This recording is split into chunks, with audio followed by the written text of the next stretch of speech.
평안하십니까? 6월 20일 목요일 매일 예배 우리 하나님 앞에 기도함으로 나아갑니다. 기도하겠습니다. 사랑과 은혜가 많으신 하나님, 저희를 늘 지켜주옵소서. 환난 중에 저희들이 삽니다. 크고 작은 문제와 사건들이 우리 앞에 일어나고 또 쓰러지고 우리가 소망했던 일들이 이루어짐이 참 더디고, 그래서 하나님, 저희들의 마음이 많이 고단함을 하나님이 아십니다. 이런 모습을 가지고 하나님 앞에 나아가 간절히 구합니다. 저희를 도와주옵소서. 하지만 한 가지를 더 구하옵는 것은, 우리가 이와 같은 어려운 때에 우리의 마음을 죄에 열어놓지 않도록 주님 도와주옵소서. 하나님이 원하시는 거룩하고 성별된 삶이 무엇인지 저희로 깨달아 알게 하옵시고, 그 길을 놓치지 아니하고 감당할 수 있는 저희 모두가 되도록 하나님 축복해 주옵소서. 오늘도 매일 예배의 자리로 나아갑니다. 주의 말씀을 마음에 담는 시간이 되게 하시고, 진실하고 간절한 마음으로 하나님 앞에 기도하는 시간이 되게 축복해 주옵소서.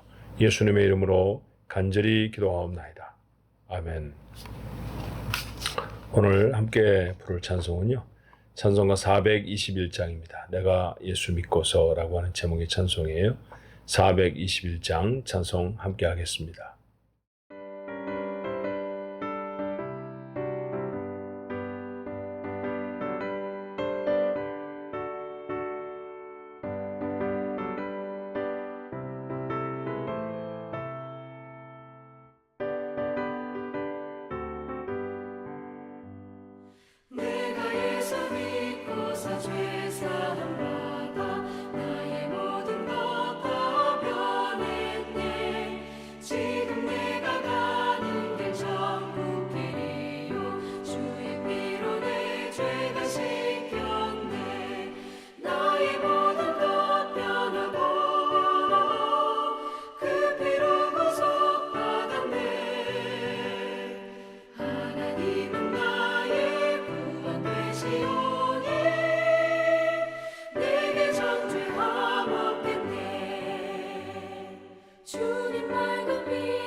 하나님 말씀 열왕기하 1장 9절로 18절의 말씀입니다. 다시 열왕기하로 돌아왔어요. 베드로전서, 베드로후서 했다가 오바댜라고 하는 아주 짧은 선지서 한번 저희들이 묵상했었고요. 다시 이제 열왕기상 다 마쳐서 열왕기하 돌아와서 어제 이제 시작을 했고, 오늘 두 번째 문단입니다. 열왕기하 1장 9절부터 18절의 말씀. 우리 한 목소리로 같이 읽어볼까요? 이에 50부장과 그의 군사 50명을 엘리야에게로 보내매 그가 엘리야에게로 올라가 본즉 산 꼭대기에 앉아 있는지라. 그가 엘리야에게 이르되 하나님의 사람이여 왕의 말씀이 내려오라 하셨나이다. 엘리야가 50부장에게 대답하여 이르되 내가 만일 하나님의 사람이면 불이 하늘에서 내려와 너와 너의 50명을 살을지로다 하매 불이 곧 하늘에서 내려와 그와 그의 군사 50명을 살랐더라. 왕이 다시 다른 50부장과 그의 군사 50명을 엘리야에게로 보내니 그가 엘리야에게 말하여 이르되 하나님의 사람이여 왕의 말씀이 속히 내려오라 하셨나이다 하니 엘리야가 그들에게 대답하여 이르되 내가 만일 하나님의 사람이면 불이 하늘에서 내려와 너와 너의 50명을 살을지로다 하매 하나님의 불이 곧 하늘에서 내려와 그와 그의 군사 50명을 살랐더라. 왕이 세 번째 50부장과 그의 군사 50명을 보낸지라 셋째 50부장이 올라가서 엘리야 앞에 이르러 그의 무릎을 꿇어 엎드려 간구하여 이르되 하나님의 사람이여 원하건대 나의 생명과 당신의 종인 이 50명의 생명을 당신은 귀히 보소서. 불이 하늘에서 내려 전번에 50부장 둘과 그의 군사 50명을 살랐거니와 나의 생명을 당신은 귀히 보소서 하며 여호와의 사자가 엘리야에게 이르되 너는 그를 두려워하지 말고 함께 내려가라 하신지라. 엘리야가 곧 일어나 그와 함께 내려와 왕에게 이르러 말하되 여호와의 말씀이 내가 사자를 보내 에그론의 신 바알세불에게 물으리 하니 이스라엘에 그의 말을 물을 만한 하나님이 안 계심이냐. 그러므로 내가 그 올라간 침상에서 내려오지 못할지라 내가 반드시 죽으리라 하셨다 하니라. 왕이 엘리야가 전한 여호와의 말씀대로 죽고 그가 아들이 없으므로 여호람이 그를 대신하여 왕이 되니 유다 왕 여호사밧의 아들 여호람의 둘째 해였더라. 아시야가 행한 그 남은 사적은 모두 이스라엘 왕 역대 지략에 기록되지 아니하였느냐. 아멘. 여러분이 어제부터 묵상하신 분들은 잘 이해를 하시겠습니다만 상황이 그렇습니다. 북왕국 이스라엘의 악한 왕 아합 때문에 정말 영적인 상황이 피폐해져 버렸었죠. 그 나라에 하나님은 벌을 내리셨고 그 벌을 선포하고 전한 사람이 바로 엘리야였습니다. 3년 6개월 동안 비가 오지 않다가 다시 하나님 앞에 기도하며 비가 내리게 되었고 그 엘리야가 갈멜산에서 바알과 아사라의 선지자들을 850명이나 다 죽이는 그런 일들도 있었죠. 그런데 아합의 악한 아내였던 이세벨이 이 엘리야를 죽이겠다고 하니까 엘리야가 그만 이스라엘의 최남단 그곳으로 도망가서 하나님 이제 족합니다. 저의 생명을 취하여 주옵소서 그런 기도를 하기도 합니다. 자, 그 엘리야 시절의 마지막 사건을 오늘 본문이 적고 있어요. 결국 그 아합이라는 사람이 죽었습니다. 그런데 나라는 매우 위태로운 상황에 이르렀죠. 자, 열왕기하 1장 1절이 시작하는 말씀이 좀 의미심장하죠. 모압이 배반했다라는 말로 시작합니다. 그건 뭐냐 하면 국력이 그만큼 약해졌다라는 말에 다름이 아니죠. 뿐만 아니라 이 아합이 죽은 후에 대를 이었던 왕에게도 문제가 생겼습니다. 그의 아들이었던 아하시야, 그가 그만 사고를 당해서 발을 다쳤는데 그게 치명적인 부상이었던 것 같아요. 자리에서 일어나지를 못합니다. 죽을 날을 생각하게 되는 그런 상황이었죠. 그때 아버지를 닮아서였을까요? 아하시야 분명히 이스라엘이라는 이름의 왕이었습니다만 그가 이 어려움을 어떻게 극복할 수 있을까? 과연 나을 수 있을까를 물어본 것은 이스라엘의 하나님 여호와가 아니라 블레셋의 에그론이라는 도시, 그것은 블레셋의 지방 도시 중에 하나이죠. 그 사람들이 섬기는 바알세붑이라고 하는 신을 찾아 나선 겁니다. 그렇게 사신들을 보내어서 바알세붑에게 묻고 와라. 내가 살아나겠는지 아니면 죽겠는지 물어보아라. 그 얘기를 하나님이 들으시죠. 그리고 진노하십니다. 선지자를 통해서 먼저 엘리야에게 말씀하셨고요. 엘리야는 왕의 사자들에게 그대로 전합니다. 도대체 이스라엘에 물을 만한 선지자가 없어서 너희가 이방신을 찾느냐라고 하는 책망의 말씀이었고 그런 나쁜 일을 했던 너 아하시야 올라간 침상에서 반드시 죽을 것이다 라고 하는 이야기였어요. 자, 자신이 죽겠다는 얘기를 듣기 좋아하는 사람은 없었을 것입니다. 더군다나 심성이 별로 그렇게 좋지 못했던 아하시야의 경우에는 아마 발끈했을 것 같아요. 당장에 이 말을 한 엘리야를 체포해 오라고 명령을 내리죠. 그래서 떠난 사람들이 50명의 군대를 이끌어 낸다라고 해서 붙여져 있는 별명 50부장이라고 한 사람이 이끄는 군사 50명. 영어 성경 그냥 캡틴이라고 적었어요. 그러니까 한 소대 정도가 이제 엘리야를 체포하러 그곳에 이르는 것입니다. 엘리야가 하나님 앞에 기도하죠. 그리고 그들에게 이렇게 선포합니다. 내가 만약 하나님의 사람이라고 하면 하늘에서 불이 내려서 너희를 다 살로 버릴 것이다. 그리고 엘리야의 말대로 하늘에서 불이 내려서 그들은 모두 다 죽임을 당해요. 아마 아시아가 더 화가 나지 않았을까 싶습니다. 두 번째 또 50부장을 선택해서 50명의 사람을 붙여서 보냅니다. 자, 군대 50명을 그 캡틴의 그 수하에 붙여서 선지자에게 보냈다라고 하는 것은 선지자를 잘 모셔서 영접해 온다라고 하는 상황과는 좀 거리가 있어 보이죠? 아무래도 잡아오려고 했던 것 같아요. 그래서 사실은 엘리야가 두려웠다라고 하는 말씀도 본문에 기록되어 있습니다. 두 번째, 50부장과 50명의 군사들이 들이닥쳤을 때도 엘리야는 같은 일을 합니다. 내가 하나님의 사람이라고 하면 하나님이 나를 보호하실 것이다.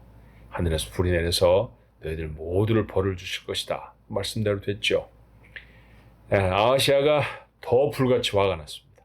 세 번째, 언제까지 이 일을 계속해야 했을까요? 50부장을 선택했고 50명의 군사를 붙여서 다시 엘리야에게로 보냅니다. 그런데 이번 50부장은 좀 지혜로운 사람이었습니다. 앞선 2명의 사람들에게 내린 벌이 하나님에게로부터 왔다는 사실을 그는 알았던 것 같아요.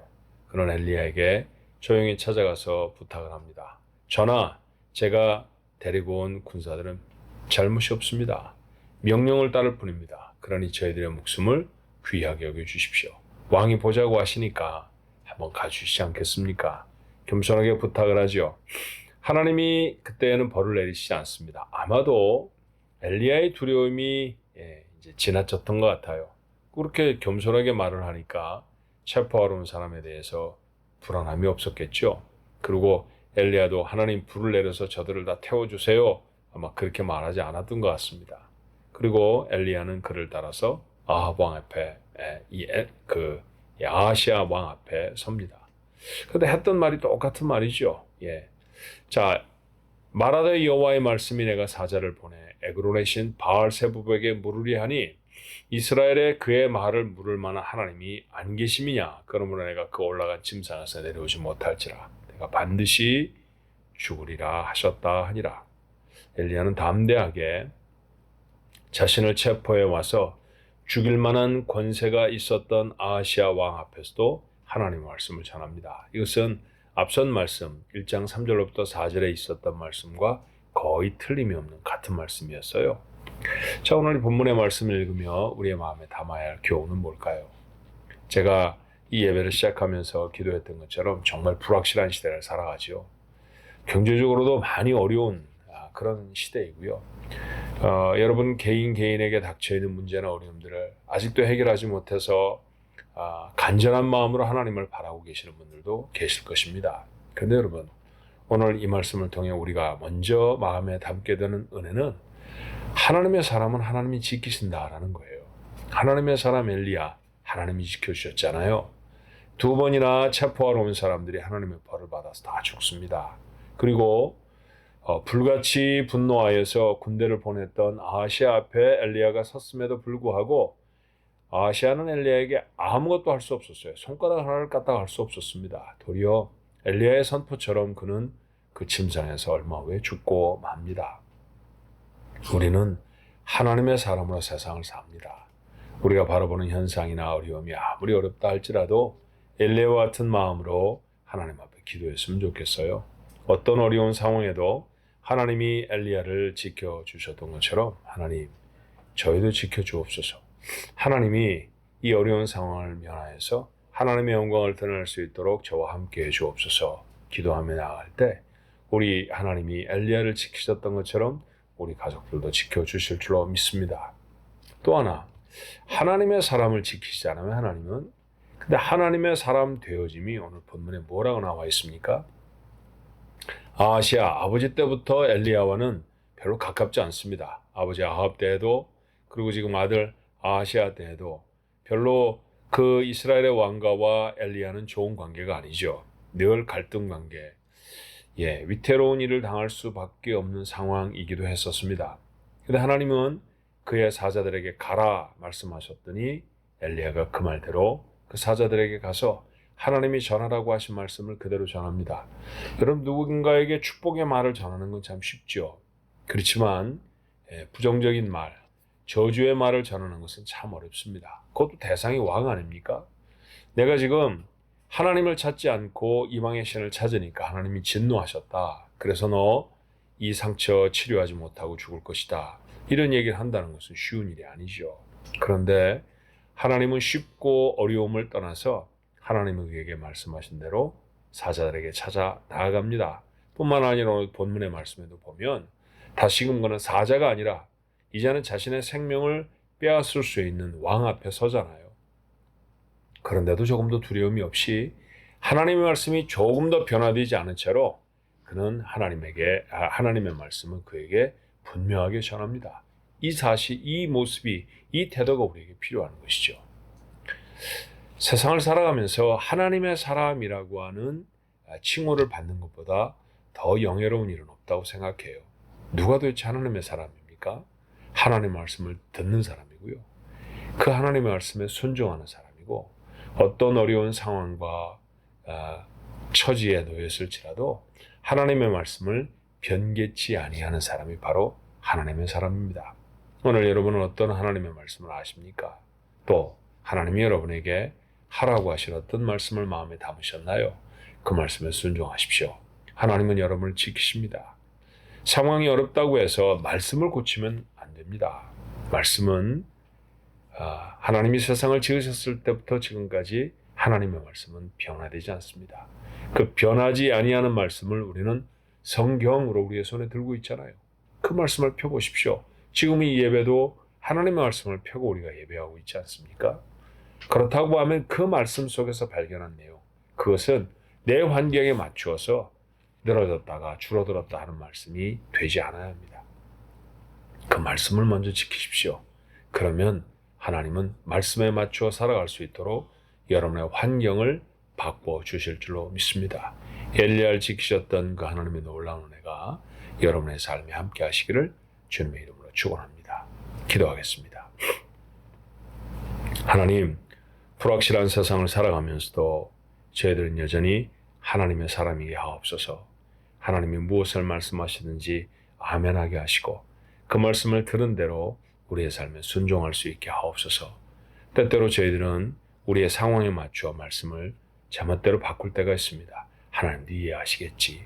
이런 상황인데 어떻게 해? 우리가 그러며 주의 말씀을 변경하지 아니하도록 저희들의 마음 속에 파수꾼을 잡아주시길 원합니다. 하나님의 말씀을 듣고 그 말씀을 지키는 자, 그가 하나님의 사람이고 그 하나님의 사람을 하나님은 지키십니다. 엘리야를 지켰던 하나님은 오늘 다른 하나님이시겠습니까?